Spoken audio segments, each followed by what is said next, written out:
And welcome to Community Kitchen. They're talking about it being a beautiful sunny sky out there, but I tell you what, coming through Woodford this morning there was a few little splatters around, so I don't know where that rain's gone yet, but it's fantastic growing time, and I think it's something that we have to rejoice in because the grass is going, and as we say, apart from those people who are having terrible problems, I think we should enjoy it. So this morning we're going to be talking to Jamie Newborn and going to be talking about the Australian Organic Schools program, which sort of concentrates on children from 8 to 12. We've had the Stephanie Alexander program, which has had fantastic response around Australia. So we'll be talking to Jamie about that. And also a little bit later, Easter's coming, guys. So we're talking to Alex Clark, who is the editor of Feast magazine.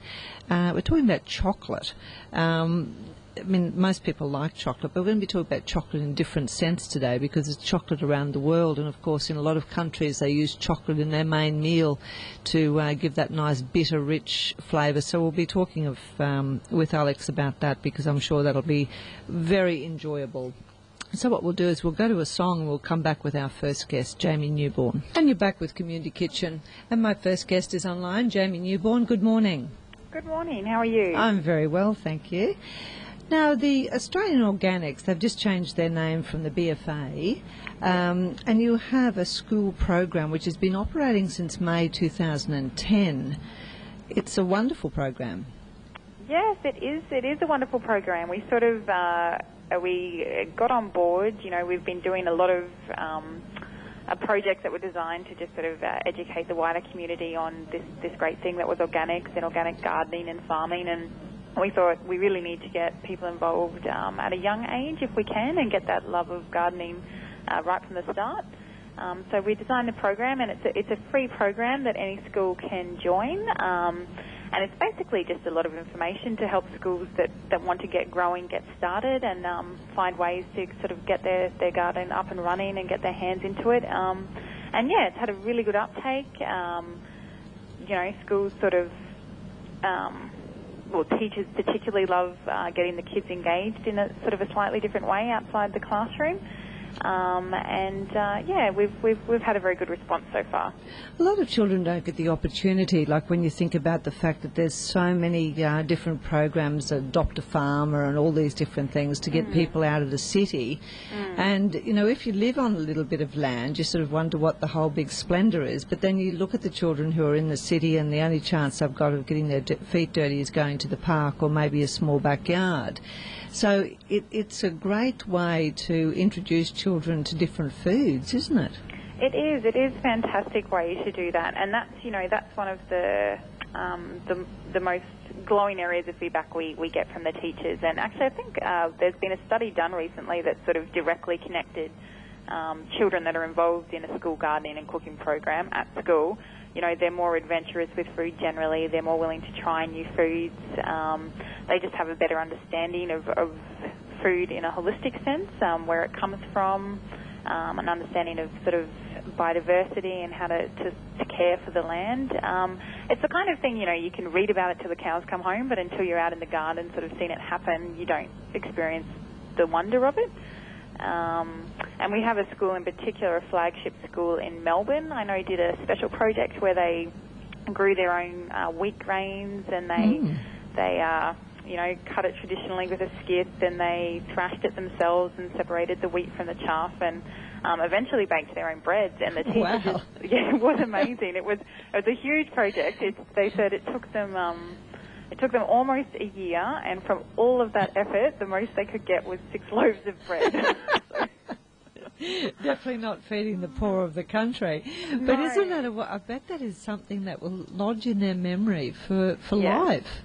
Yeah, and it also gives them a real appreciation. You know, anyone could go to a food outlet and you see just bread, hundreds of loaves baked a day, but when you have to make it yourself, you really appreciate what really is in a loaf of bread, you know, and how much work it traditionally took to create it.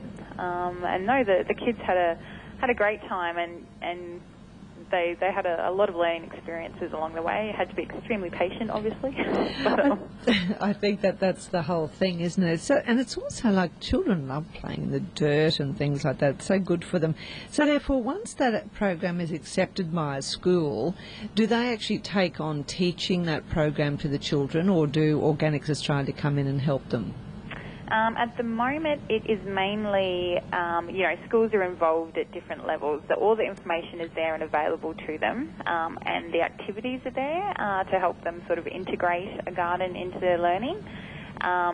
We don't get involved in a hands-on way unless we have we call them community sponsors. So in certain areas, a local sponsor will step forward and say, hey, we really want to help our local schools get growing, and then we can offer a grant to schools in that area. And that's something we're really trying to encourage, because obviously if schools can access the funds to get that little kickstart, it's so much more meaningful for them. It is one of the big barriers to schools to start their own garden. So we're really on the lookout for businesses that want to get a garden started in a local school this year. I think it's wonderful. We spoke just recently to one of the gentlemen there about standards of the Organic Society, because one thing that a lot of people, and the discussion we had, was the justification of the price. And, when you look at all the different things that are in our foods now, a lot of people are really wanting to get back to the fundamental basics, because there's so many children who are showing up with medical problems and so many allergies. That it's got a little bit out of hand, hasn't it? We don't know what we're eating anymore. No, that's right. And that's, people get involved in organics for different reasons. Some people are most concerned, about the effect that farming and chemicals is having on the environment and land management, and that's not a small issue either. But with children in particular, parents are obviously concerned about their health and their well-being, and there has been and more it's coming to light that such and such additive or colour or flavouring is actually quite dangerous in high levels. And, in the UK, this was a while ago, they took blue Smarties out of the range because the colouring that was used in them was researched and found that it was quite a dangerous colouring and was affecting children's ability to concentrate and to learn and attend to tasks at hand. So, it's organic is at least a safe option for parents that want to take a more cautionary sort of approach and just avoid all those added extras in general. I think it's wonderful. And your involvement, you actually go out and get these schools going? Yeah, we do. Like I said, we're able to have a more hands-on interaction with the schools that do get sponsored. But we go out and we sort of help schools get started. We help them access the information they need. And it's great. It's great to see it hands-on, particularly when a school has had the chance to really develop their garden to the level that they want it to be at. Some schools have a day a week in a canteen where they entirely use produce that has come from their school garden, and the students, pay a small fee to buy these home-cooked meals from amazing mothers that take the produce from the garden, and all of that it's fabulous to see. And it takes a bit of commitment, and in our experience normally really needs a driver. It's normally one very passionate teacher that starts something like this in a school, but the aim is to grow it so that it's not all on one person's shoulders, so that parents and volunteers and as well as the students, everyone's sort of chipping in to run this garden community. Now, the Organic Schools School Gardens also has an Adopt a Farmer program. What's that about? Yeah, that was set up basically to link schools with organic farmers sort of in their area, so they could learn more from someone that's out there doing it. And it is a great thing. Like you say, some students don't even get a chance to see where food comes from, and basically our farmers come on board and volunteer and they register, so they say, we're in this area, and then we can match them up with schools in that area, and they'll go out and talk to students, or on some occasions students will have farm excursions to the farmer's property, and it's all just a way to sort of engage them and help them learn a little bit more. on that higher level. I think the lovely thing of last week when I was talking to the gentleman there, the thing that I really enjoyed so much about the talking about the organic fruit and veg was the fact that there's so many small farms that are being, let's just say, like resurrected in many ways because of the fact that there are so many people now who are looking for seasonal and looking for local produce, that it's really had a resurgence back to a lot of people going back into the gardens again. Yeah, it has, and it's a great thing, you know, and like you were saying, you know, when it comes to organic, some people tend to be worried about the price, and one of the great benefits of deciding to grow your own is that it's all there for you on hand, and yeah, it's just, it's lovely to see, you know, to see fruit and veg come to life in season as you need it, and it's, you know, kids that we find that do it at schools will go home as well, and they'll be excited, and so it's a nice chance for parents to, you know, maybe try a bit of container gardening or something like that at home as well, and just it all sort of branches out, which is great. We met a young boy on our show a year or so, maybe a couple of years ago, and what he had done is he'd started collecting all the manures, pardon me, from his farm, and he started making his own fertilisers, and his whole idea, he was only 10 or something, and his whole idea was that when he was 18 or whatever, he could afford to buy a car, and I thought, that is dedication. Every afternoon this little boy would go and collect, and he'd had all these different ideas, and he'd really researched it, and then a couple of older people hopped on board and helped him. And it was such an enlightening thing to think most kids want to go home and play a computer game or whatever, and here's this little boy shoveling, you know, cow poo out in the paddock and horse manure from up the road, and he's mixing up these great combinations. And I thought sometimes there's just those people around who are just dedicated. Yeah, that is extremely dedicated. But that's probably not your average child, but it's a wonderful, you know, it is a wonderful thing, and there's no doubt, you know, being in the garden, and there is proven research behind this as well, has been, you know, shown to actually boost sort of academic ability, because you need to use all parts of your brain, really. You're thinking about planning and preparation and what you need to grow when, and when things need to come out, and it's quite complex, but it's still easy enough for young students to be able to manage it. And I love the relaxation personally. I mean, nothing's nicer than to walk around your garden in the afternoon and do a few little jobs, and it's good exercise too, which is fantastic. It is really good exercise, and interestingly too, we sort of have had feedback from teachers that it's a great way to engage with kids that aren't so good in a normal classroom environment. You know, they say, you know, where they might normally be a bit rowdy or just not able to concentrate, they really get enthusiastic about the garden and sort of make it their own project, which is nice to hear. Well, I guess there's no challenge, is there? It's just your own little achievement when you're doing something like that, so that's a nice concept. So how do people, if someone's listening here and they want to actually get involved, what do they do? Yeah, well, it's very easy at the moment. Like I said, it's sort of free to register. Registration does have to be done by the school. So, you know, if you're a parent listening, you can sort of approach a school and say, oh, look, are you interested in this? Just because you register doesn't mean you need to start a garden straight away. It's a good idea to register just so you're kept in the information loop. You know, you'll hear about if a grant comes up in your area, and you'll be able to access the curriculum resources. Okay. So basically they just need to go online, and it's www.organicschools.com.au and register on the form there. And, you know, that way at least the school will be, as I said, in the loop, and they can choose when to accelerate their garden, you know, when the time is right. And I imagine there would be listings of schools that are actually involved in that program on your website? We don't list them on the website, no. No, okay. But we do have, at the moment we have about 1,300 primary schools registered, which I believe is about 20% of total Australian primary schools. Wow. So the uptake has been really good. As I said, different, you know, they're involved at different levels, but obviously the interest is there, which is great to see. I think that's fantastic, and thank you very much for taking the time to talk with us this morning. No, that's no worries. Thank you. Okay, bye, Jamie. Bye. And we've been talking to Jamie Newborn from Australian Organic Schools Program, and as she said, you'll hop on their website and have a look if you're a parent out there and would like to see your school doing something like that.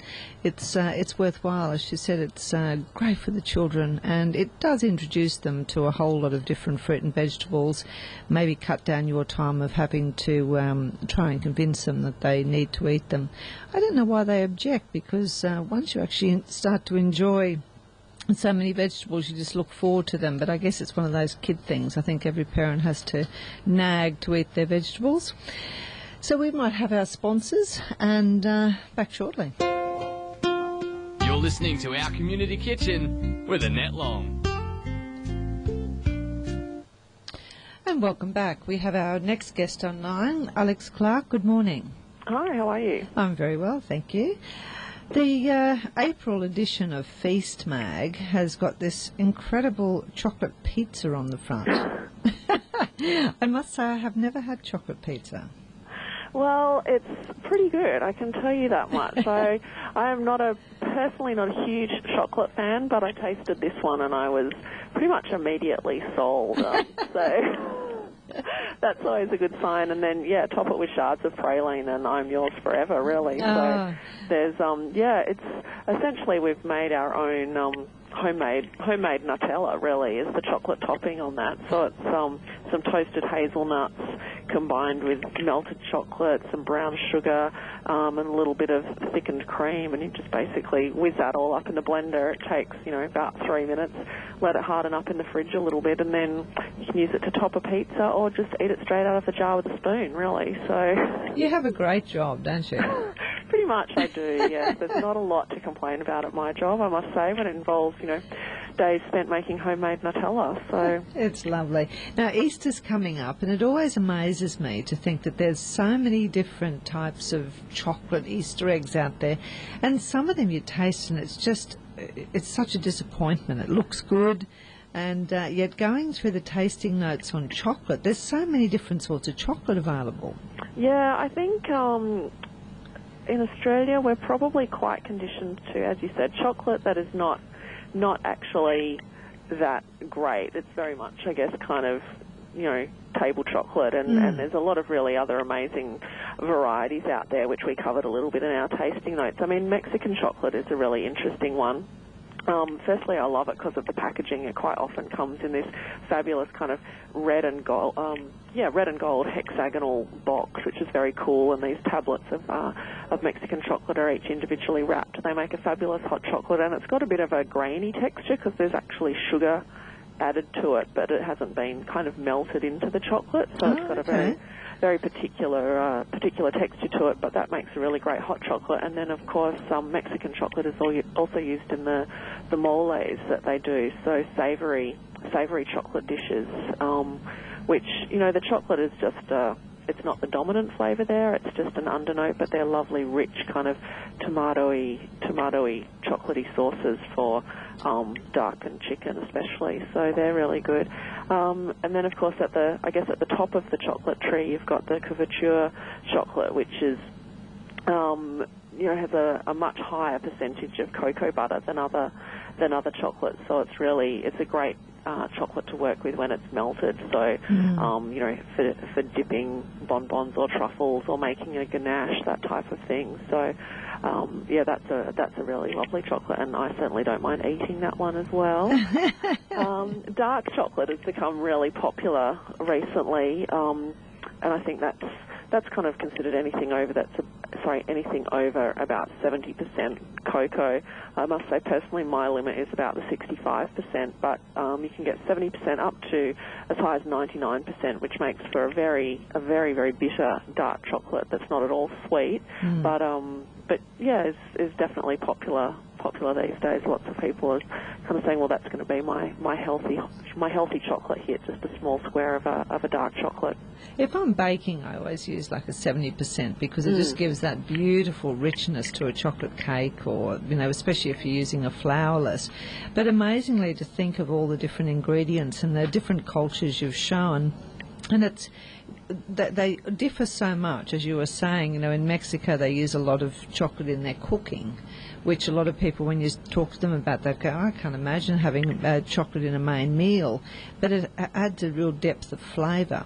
Yeah, like I said, it's not the dominant flavour at all. And in this issue, we've also got a coniglio in agrodolce, which is a Italian dish of braised rabbit that's got, again, that a small amount of chocolate in the sauce, which is added at the end, just kind of gives it that depth and flavour. So it's not like it's rabbit dipped in chocolate or anything like that. It's just this kind of beautiful, rich undertone to the sauce. And I think, it's a great one to experiment with and use chocolate in a different way rather than just ripping the foil off and eating it straight off the bar. So. Oh, well, I think the Australian, the peppermint slice. And for the listeners out there, the Feast magazine's done an article on chocolate, and of course they've done the rundown. Then they've given all different recipes for all over the world using chocolate. And for Australia, we have this amazing peppermint slice, which is, when you think of the biscuits, they were one of the things that most people loved, the Arnott biscuits. Oh, such a childhood memory for me, and a real kind of a special treat food. And we developed these ones, and yeah, they are, again, I said, I'm not a chocolate person, but these are really fantastic. And kind of all the things that you love about the regular mint slice that you'd buy, but a lot better because it's homemade. We've used, very high quality chocolate. You can add a bit more of the peppermint fondant if you want in there. So, yeah, they're a really, really lovely biscuit, and absolutely no one in the office was able to stop at just one. So they all disappeared quite quickly after this shoot had been done. I think it's one of those things about thinking of Easter time, and people are talking about watching how much money they're spending and what they're eating, and you could make that into a great big tray of slice too, which would just be fantastic if you were having guests or something like that. Definitely. I think, it's something that's really quite a lovely, special occasion kind of thing, but it's not too difficult, it's not too expensive. And yeah, we also wanted to show how chocolate is used in all different cultures. There's more to chocolate at Easter than just eggs. I think there's lots of really interesting things to do with it. Another one that we did, which I really love, is a kurtosh, which is the Hungarian chimney cake. Oh, that looks delicious. So there's a few bakeries, certainly in Sydney now, selling these, and they have their special, I guess, kind of kurtosh moulds, which are long sticks with moulds on the end. But we, pretty creatively, I think, came up with a way to do them using an energy drink can so that you can do them in the oven, no special equipment required. And, it's kind of like this beautiful long spiral of quite a bready pastry, I guess, or a bready dough, but it's not too bready. And then we coat the outside in cinnamon sugar and the inside with a chocolate spread like Nutella, and then kind of pull it apart, and it's this lovely kind of springy cake, which is absolutely delicious. And definitely something a little different from a standard chocolate cake. And another one that we did, which I really loved as well, was a chocolate nut halva.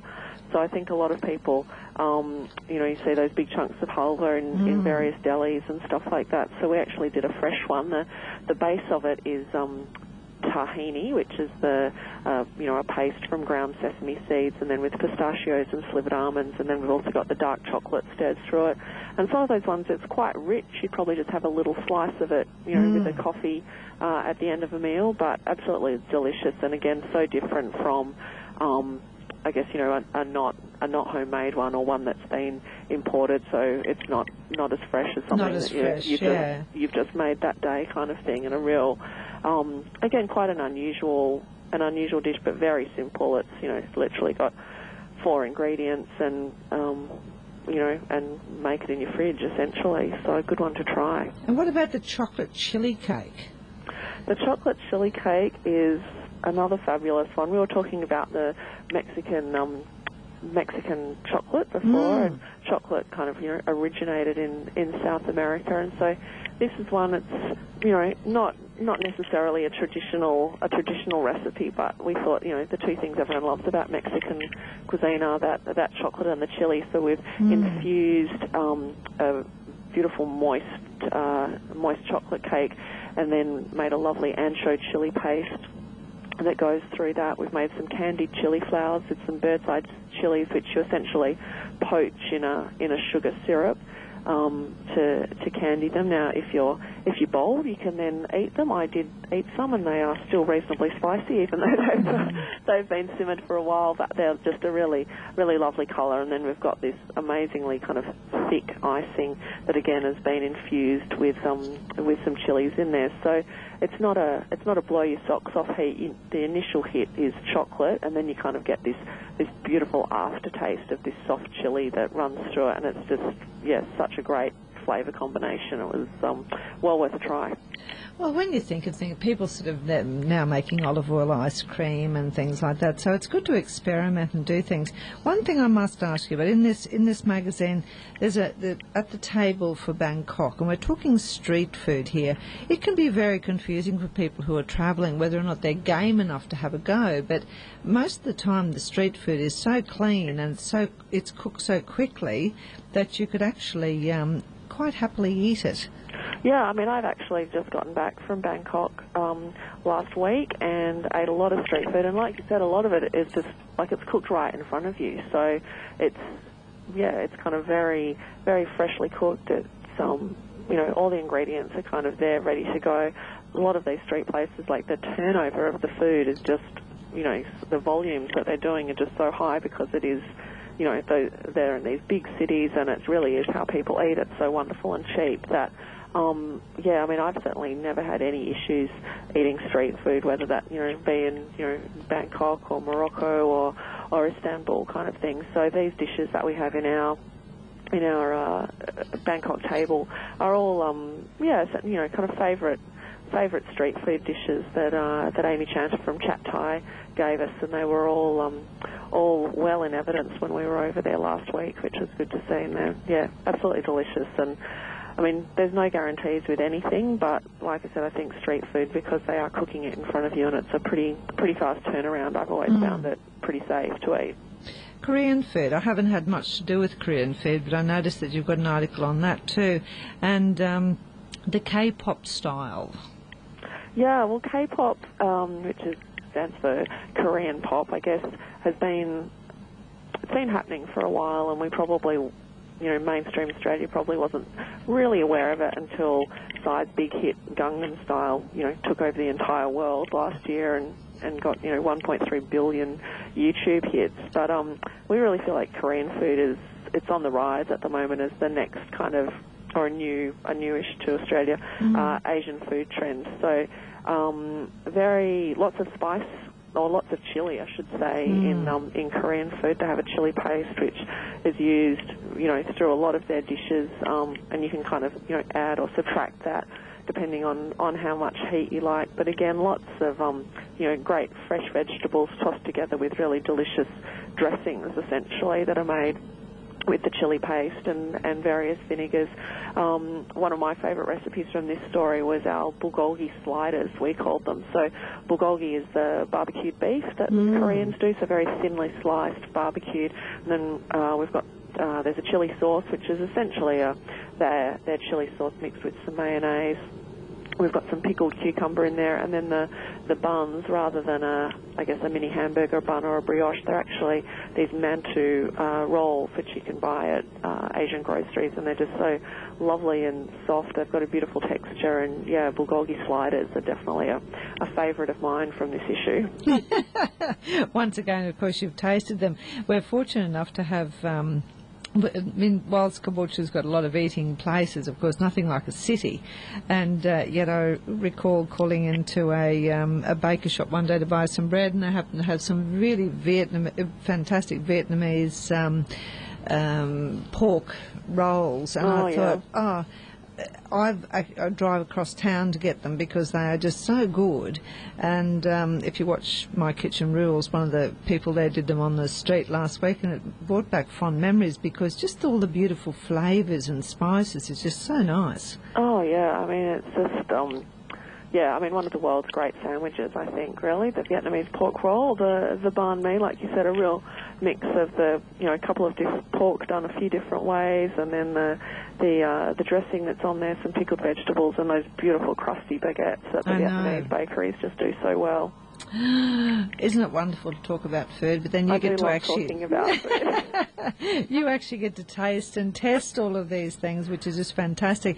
And I hope some of the listeners will actually think about this for Easter rather than just having your boxed Easter egg as a gift. I mean, I would really like a tray of that chocolate mint slice. I think it looks fantastic.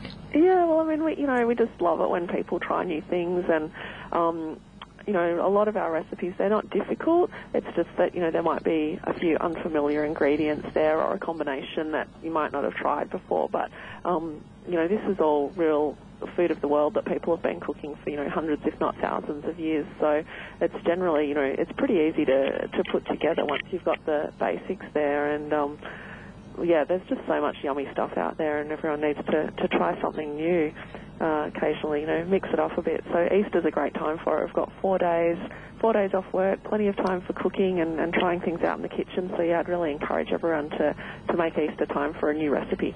I think so. And also, if you do have those little bits of mistakes, it just makes you better next time, I always think.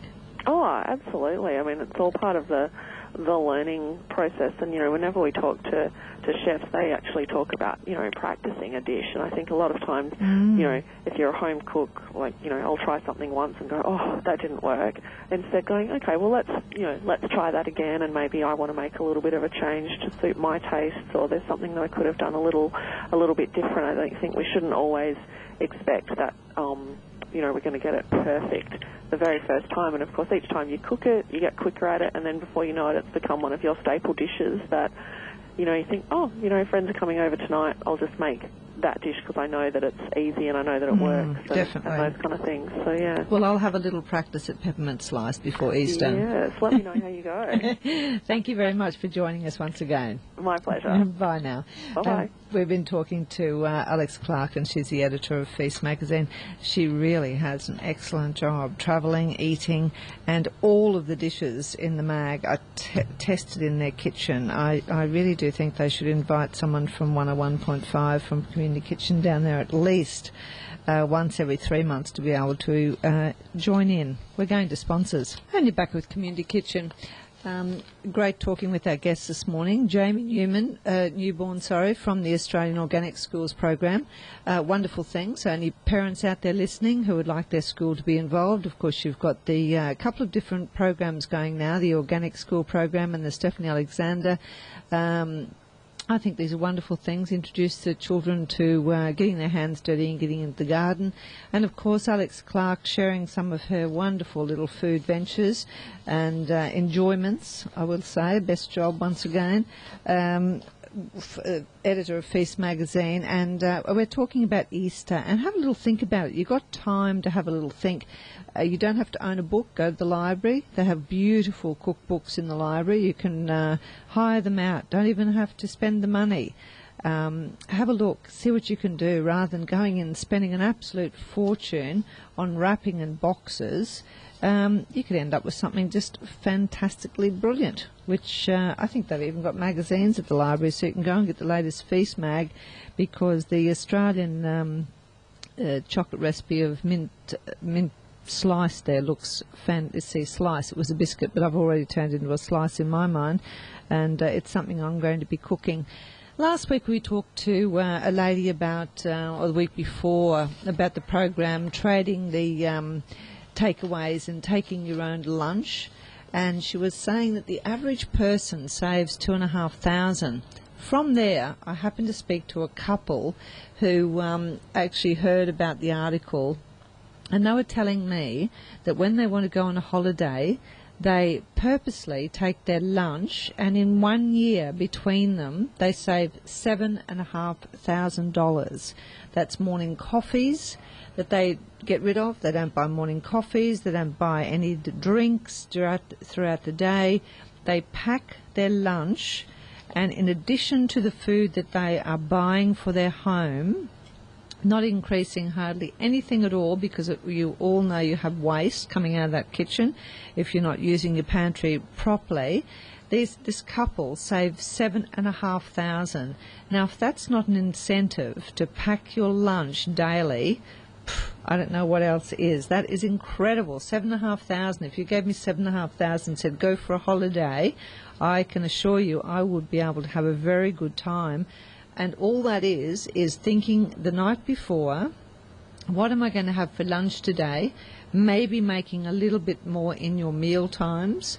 Rice the night before. You don't have to have everything on the one night. You can start to think about what you're cooking, think about what you can do for your lunches, and if you can actually pack that, buy yourself a jar of coffee or do whatever you've got to do. Buy some little packs that you can take along. It's only water from work. If you can save yourself $7,500 a year by taking your own lunch when you're a couple and you've got your own business, that is astronomical. It is absolutely fantastic. So if people have got some hints out there, why not give us a ring on 54951015. We always want to talk about food on our community kitchen. We might be growing, you might be producing, you might be bottling, you might be sharing, you might be doing something that's a little bit different. We love to share these things with our listeners, and we're interested because that's what we're all into at Community Kitchen. It's about food.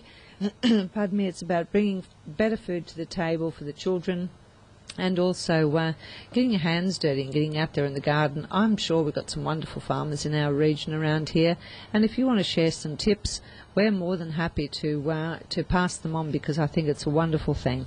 Thanks for listening, and we'll be back next week.